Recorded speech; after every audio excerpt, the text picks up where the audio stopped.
Hi, it's Alex from Android Central, and this is the Samsung Galaxy Mega.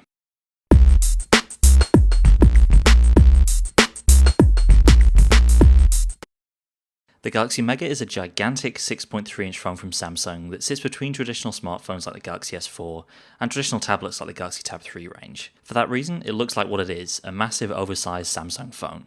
So it's got a huge screen, but you can also make calls on it, and it supports 4G LTE data. Let's start with a quick size comparison. The Galaxy Mega dwarfs just about every other phone out there, including the S4, which is by no means a small device. In fact, there are only a couple of other bigger phones out there, Sony's Xperia Z Ultra at 6.4 inches, and the ridiculous Asus Pad phone at 7 inches, which is really more tablet than phone. Take a look at the external hardware, it's almost an exact match of the Galaxy S4, right down to the pattern around the screen, the faux metal trim, and the location of all the ports and buttons, and the slightly protruding camera around the back. Its back is glossy plastic, which isn't the best feeling material in the world, but it does at least feel relatively sturdy.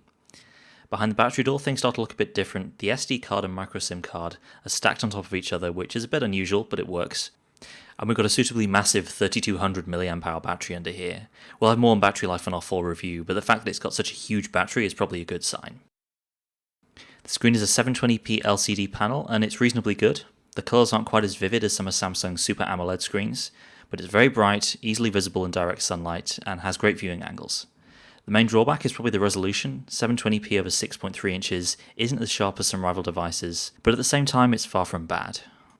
On the inside we've got a 1.7 GHz dual-core Snapdragon 400 powering the Mega, with 1.5 GB of RAM and an Adreno 305 GPU. That's the same as the Galaxy S4 Mini, and the chip's proven itself again on the Galaxy Mega. It's perfectly capable of delivering smooth performance in the UI and fast app load times. It's also no slouch when it comes to gaming, and of course games are a great way to take advantage of the 6.3-inch screen.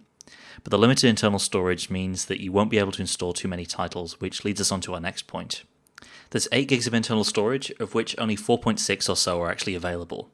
Again, it's another Samsung phone with a small amount of usable internal storage, although at least you've got the option to expand that with a micro SD card. Unfortunately though, there's no option to move apps to the SD card in the current Galaxy Mega firmware.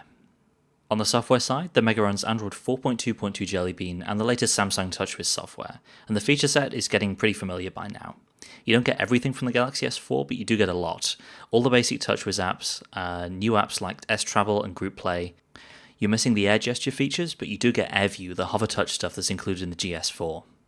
There's no smart pause in the video player, but you do get the basic eye tracking capabilities through Smart Stay, which periodically checks to see if you're still there and shuts off the screen if you're not. There's also a front-mounted IR blaster, which hooks into the built-in Watch On app. That's something that's becoming increasingly common. The Mega has an 8-megapixel rear camera that can take some impressive photos. We'd say it about matches the capabilities of the Galaxy S3 or Note 2, and you also get a 1080p video recording. The camera hardware is backed up by Galaxy Camera-inspired camera app, which itself has a ton of shooting modes and various image enhancement features. In terms of usability, obviously a device like this isn't going to be for everyone because of the size, and unless you have gigantic hands, it's going to be a struggle to use this thing one-handed. But the fact that the bezels are so small, and the overall shape is pretty ergonomic, means that it's comfortable to palm with one hand and use with the other. It's more reasonable and certainly more pocketable than something like the phone pad, and that's actually where I think its strength lies. So if I were to buy a Galaxy Mega, it would be to use as a tiny LTE tablet rather than a giant phone. I think most people would find such an unapologetically huge phone pretty awkward to use as their only device, so it makes more sense as a kind of companion to a traditional smartphone in the same way that a tablet might fill that role. Anyway, we're going to put the Galaxy Mega through its paces in the next few days, and we'll have a full review written up soon. Until then, thanks for watching, and we'll see you next time.